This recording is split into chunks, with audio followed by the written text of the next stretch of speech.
వి gold trusted gold buyers. మీరు తాకట్టు పెట్టిన బంగారాన్ని విడిపించి ఈ రోజు ఉన్న మార్కెట్ ధరకు కొనబడును.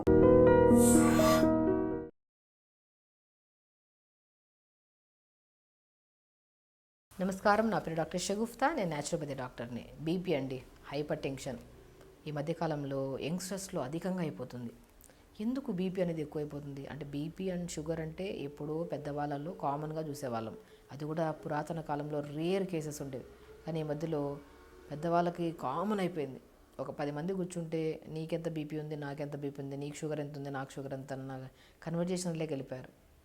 సో పెద్దవాళ్ళలో కంటే యంగ్స్టర్స్లో అధికంగా అయిపోతుంది బీపీ. అసలు బీపీ రావడానికి కారణాలు ఏంటి, ఏ డెఫిషియన్సీస్ వల్ల బీపీస్ వస్తున్నాయి, బీపీని ఎలా నార్మల్గా ఉంచుకోవచ్చు, దాని గురించి మనం మాట్లాడుకుంటే, ఓన్లీ బికాజ్ ఆఫ్ బీపీ కానీ షుగర్ కానీ లైఫ్ స్టైల్ డిజార్డర్ అండి. హెరిడిటరీ 20%, రిమైనింగ్ 80% మన లైఫ్ స్టైల్ వల్లే. Over thinking, stress, specially BP రావడానికి మొట్టమొదటి కారణం స్లీపే. కరెక్ట్ వేలో నిద్రపోకపోతే అది లీడ్స్ టు బీపీలు, స్ట్రెస్సులు, హార్ట్ రిలేటెడ్ ప్రాబ్లమ్స్. ఒక మనిషి పగలంతా అలిసిపోయి రాత్రి పడుకుంటున్నప్పుడు కూడా అట్లీస్ట్ 5 to 6 hours కూడా ప్రాపర్గా స్లీప్ లేకపోతే ఖచ్చితంగా బాడీలో కార్బన్ డైఆక్సైడ్ లెవెల్స్ పెరిగిపోయి, ప్రెషర్ ఎక్కువైపోయి హార్ట్కి ఆటోమేటిక్గా పంపింగ్ స్పీడ్ అయిపోయి బీపీ రావడం స్టార్ట్ అవుతుంది. ఒక మనిషి హెల్తీ పర్సన్ 7 to 8 hours పడుకోవాలంటున్నాం. అట్లీస్ట్ 5 to డీప్ స్లీప్ కూడా లేదండి. Sleep zero. చాలామందిలో గురక ఉండే వాళ్ళలో కూడా 70 to 80% చాలామందిలో బీపీ రావడానికి ఛాన్సెస్ ఉంటాయన్నమాట. గురక ఏంటంటే మనకి ప్రాపర్ బ్రీత్ వెళ్ళకుండా అబ్స్ట్రక్ట్ అవుతూ ఉంటుంది. దానివల్ల ఫోర్స్ఫుల్గా బ్రీత్ తీసుకుంటారు. సో తీసుకుంటున్న బ్రీత్ కూడా ప్రాపర్గా మనకి లంగ్ కెపాసిటీ పెంచలేక, అంటే టైంకి పడుకుంటే అన్నీ సెట్ అవుతాయి. సో ఎప్పుడైతే ఈ పెంచదో అప్పుడే మనకి బీపీలు రావడం స్టార్ట్ అవుతాయి. స్లీప్ కరెక్ట్గా లేదు, టైంకి ఫుడ్ లేదు, ఆ ఓవర్ ఈటింగ్ లేదంటే లెస్ ఈటింగ్, స్లీప్ కరెక్ట్గా లేకపోవడం వల్ల బరువు పెరిగిపోవడం. అరే బరువు ఎందుకు పెరిగిపోయామన్న ఆలోచనలు పెరిగిపోయి, స్ట్రెస్ ఎక్కువ పెరిగిపోయి, యాంగ్జైటీలు పెరిగిపోయి, అంతవరకు రాకుండానే యాంగ్జైటీ స్ట్రెస్ రాకడానికి ముందు ఫస్ట్ బీపీ, దాని తర్వాత ఇవన్నీ వచ్చేస్తున్నాయి. సో ప్రత్యేకంగా యంగ్స్టర్స్ గురించి చెప్తున్నాను. టైంకి ఫుడ్ తినండి. బనానా అద్భుతంగా పనిచేస్తుంది బీపీని కంట్రోల్ చేయండి. పొటాషియం కంటెంట్ ఎక్కువ ఉన్న ఫ్రూట్స్ ఏవైతే ఉంటాయో, బనానాస్ అంట, మస్క్ మిలన్ ఫ్రూట్స్ అంట, ఇవన్నీ బీపీని బాగా కంట్రోల్ చేయొచ్చు. ఆకుకూరలు ఎక్కువగా తీసుకోండి. సో మనం ఖచ్చితంగా బీపీని కంట్రోల్ చేసుకోవడానికి బెస్ట్ వే ఏదైనా ఉందంటే న్యాచురోపతిలో యోగా అండి. యోగాలో ప్రత్యేకంగా ప్రాణాయామ, అనులోమ విలోమ అంటారు. అనులోమ విలోమ ప్రాణాయామ, నాడి శుద్ధి ప్రాణాయామ, కపాలభాతి, చిన్నగా మరి ఎక్కువ కాకుండా ఫస్ట్ నాడి శుద్ధితో స్టార్ట్ చేయాలి.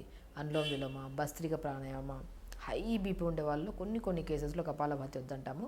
బట్ బ్యాలెన్స్ చేసుకుంటూ స్లోగా ప్రాక్టీస్ చేసుకుంటే మాత్రం ఇది కూడా బాగా పనిచేస్తుంది. అలా ప్రాణాయామ చేసుకోండి. అంటే మోర్ కంటెంట్ ఆఫ్ ఆక్సిజన్ని పంపిస్తున్నాం, కార్బన్ డైఆక్సైడ్ని ఎలిమినేట్ చేస్తున్నాం. ఎప్పుడైతే మనం వదలాల్సిన గాలి శరీరంలో ఎక్కువగా అధికంగా అయిపోతుందో ప్రెషర్ పెరిగిపోతుంది, ఆటోమేటిక్గా బీపీ కాస్త leads to heart related problems. So BP ఒకవేళ మనకు వచ్చిందని ఎలాగ ఇండికేట్ చేయొచ్చు అంటే, తల దిమ్మగా అనిపించడము, నరాలంతా తల దగ్గర నరాలన్నీ గుంజుతూ ఉండడము, అంత డిస్టర్బ్డ్గా అనిపించడము, లెథార్జిగా అనిపించడం, ఏ సిమ్టమ్ కనపడినా కూడా ఖచ్చితంగా బీపీ మానిటర్ చేసుకోండి. వయసుతో సంబంధం ఉండకుండా. ఎందుకంటే రీసెంట్గా మా దగ్గరికి 25 to 27 years అబ్బాయి మా దగ్గరికి వచ్చినప్పుడు హై బీపీ పెట్టుకొని వచ్చారు. ఈ సిమ్టమ్స్ అన్నీ కనపడుతుంటే బీపీ చూపించుకున్నారంటే, నాకు బీపీ రావడానికి కారణం ఏంటి మేడం, నేను యంగ్ అబ్బాయిని కదా అంటున్నారు.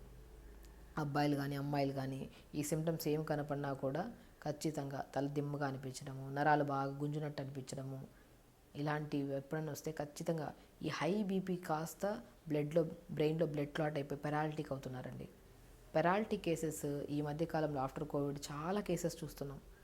ఎందుకు paralytic cases? Right hand right leg పడిపోవడము, లెఫ్ట్ హ్యాండ్ లెఫ్ట్ లెగ్ పడిపోవడము, నోరంతా ఇలాగ మెత్తగా అయిపోయి మాటలు రాకపోవడము, ఇవన్నీ ఎందుకు వస్తున్నాయి? మనం ప్రాపర్గా బీపీ చెక్ చేయకపోవడం వల్లే. సో ఖచ్చితంగా ప్రత్యేకంగా యంగ్స్టర్స్ అండి, ఓవర్ ప్రెషర్ ఈ జనరేషన్లో, ప్రెషర్, స్ట్రెస్, యాంగ్జైటీలు ఎక్కువ వెరీ కామన్ అయిపోయాయి. సో ఓన్లీ మీరు స్లీప్ కరెక్ట్గా, అట్లీస్ట్ ఏ సిమ్టమ్స్ కనపడట్లేదు మీ బాడీలో, స్లీప్ కరెక్ట్గా లేదు, టైంకి ఫుడ్ తినట్లేదు అంటే ఖచ్చితంగా మీరు వెళ్ళి బీపీ చూపించుకోవడము. బీపీ మిషన్ ఉంది కదా, బీపీ మిషన్ చెప్పి గంట చూసుకోకుండా వీక్లీ వన్స్ ప్రాపర్గా చూసుకుంటూ మానిటర్ చేసుకోండి. ఫ్యామిలీ మొత్తం చూడండి. బీపీ ఓకే కరెక్ట్ ఉందంటే వెల్ అండ్ గుడ్, లేదంటేనే కదా మన ప్రెజర్ తీసుకో. అయితే 130/90 ఉన్నా కూడా మన చాలా జాగ్రత్త. 130/90 ఉంది అండి, బీపీ ఉందంటే, అయ్యో మేడం నిన్న నిద్రపోలేదు, నిన్న స్ట్రెస్ ఎక్కువ. అఫ్కోర్స్ నిజంగా, కానీ నిన్న మొన్నటి వల్ల కాదు, ఇది ఎప్పటి నుంచో స్ట్రెస్ ఎక్కువ మెయింటైన్ అవుతూ 130/90 కాస్త 140/90, 140/100, 150/100 అయిపోయింది అనుకోండి. మనం నెగ్లెక్ట్ చేస్తున్నాం, మెడికేషన్ లేదు, ప్రాపర్ స్లీప్ లేదు, అట్లీస్ట్ న్యాచురోపతిలో ఫుడ్ ప్రాపర్గా తీసుకోవట్లేదు, ఏదైనా టిప్స్ ఫాలో అవ్వట్లేదు, అది వదిలేసామనుకోండి బీపీ పెరిగి బ్రెయిన్లో బ్లడ్ క్లాట్ అయిపోయి స్ట్రోక్ వస్తుంది మనకి. సో బీపీ ఖచ్చితంగా మానిటర్ చేసుకోవాలి. అండ్ బీపీకి సంబంధించిన ఫుడ్కి వస్తే ఖచ్చితంగా నేను బీపీని కంట్రోల్ చేయడానికి బార్లీ కూడా అద్భుతంగా పనిచేస్తుందండి. బార్లీ తెప్పించుకొని పౌడర్ చేసుకొని మార్నింగ్ పూట ఇడ్లీ దోశల్లో బ్యాటర్లో కలిపేసుకొని బార్లీని తీసుకోండి. సో ప్రతిరోజు 1 అవర్ యోగా చేయండి. ఈ 1 అవర్ యోగాలో 15 to 20 మినిట్స్ ప్రాణాయామం చేసుకోండి. బనానా అద్భుతంగా పనిచేస్తుంది బీపీ కంట్రోల్ చేయడానికి. మస్క్ మిలన్ ఫ్రూట్ కూడా అద్భుతంగా పనిచేస్తుంది. ఈ ఫ్రూట్స్ కూడా రెగ్యులర్గా తీసుకుంటూ ఉండండి, ఒకరోజు ఇది ఒకరోజు అది అలాగా.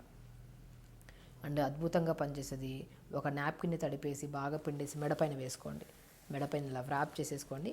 ఒక 15 to 20 మినిట్స్ తర్వాత తడి నాప్కిన్ మెడ మీద వేయడానికి ముందు బీపీ ఎంత ఉందో చూసుకోండి. తడి నాప్కిన్ వేసి తీసిన 10 నిమిషాల తర్వాత బీపీ చూడండి.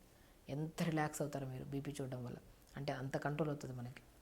అలా వేసుకుంటూ డైట్ ఇలా ఫాలో అవుతూ ప్రాపర్గా వాటర్ తాగండి. అండ్ చెప్పాను కదా, 100% బీపీ రావడానికి మూల కారణం నిద్ర కరెక్ట్గా లేకపోతేనే ఇవన్నీ ఇష్యూస్ వస్తాయి. సో నిద్ర కరెక్ట్ చేసుకోండి, టైంకి ఫుడ్ తీసుకోండి. బీపీని కంట్రోల్ చేయడం మన చేతుల్లో పనే, సింపుల్ వే. పెద్ద సిమ్టమ్స్ వచ్చేంతవరకు మనం నెగ్లెక్ట్ చేసామనుకోండి, అది కాస్త పెద్ద సమస్య వస్తుంది. ఆ సమస్య నుంచి మనం బయటపడడానికి సంవత్సరం పడుతుంది, కొంతమంది 2, 3, 4 సంవత్సరాలు పడతాయి పెరాలిటిక్ నుంచి బయటికి రావడానికి. బీపీ చాలా భయంకరం అండి. మనం నెగ్లెక్ట్ చేస్తే, మనం కరెక్ట్ వేలో ఉన్నాం మనం మానిటర్ చేసుకోవాలండి. అట్లీస్ట్ నేను ఏమంటానంటే, వయసుతో సంబంధం లేకుండా పోతుంది. అందరికీ ప్రెషర్ ఉంటుంది, అందరికీ స్ట్రెస్ ఉంటుంది, అంటే వయసుతో సంబంధం లేకుండా వస్తుంది బీపీ. కాబట్టి కరెక్ట్ వేలో మానిటర్ చేసుకుంటే మాత్రం కరెక్ట్గా ఉంటే వెళ్ళండి కూడా, లేకపోతే మాత్రం ఇప్పుడు చెప్పిన మనం విధానాలు ఫాలో అవుతే మాత్రం. సో కాబట్టి బీపీ ఒకవేళ బ్యాలెన్స్ చేసుకోవాలంటే మెడ మీద తడి క్లాత్ తీసుకుంటూ, రెగ్యులర్ యోగా చేసుకుంటూ, టైంకి ఫుడ్ తీసుకుంటూ, స్లీప్ కరెక్ట్ చేసుకుంటే మాత్రం బీపీని ఎప్పుడు మనం నార్మల్ ఉంచుకోవచ్చు. స్ట్రెస్ లేకుండా హెల్తీగా ఉండండి, హ్యాపీగా ఉండండి. నమస్కారం.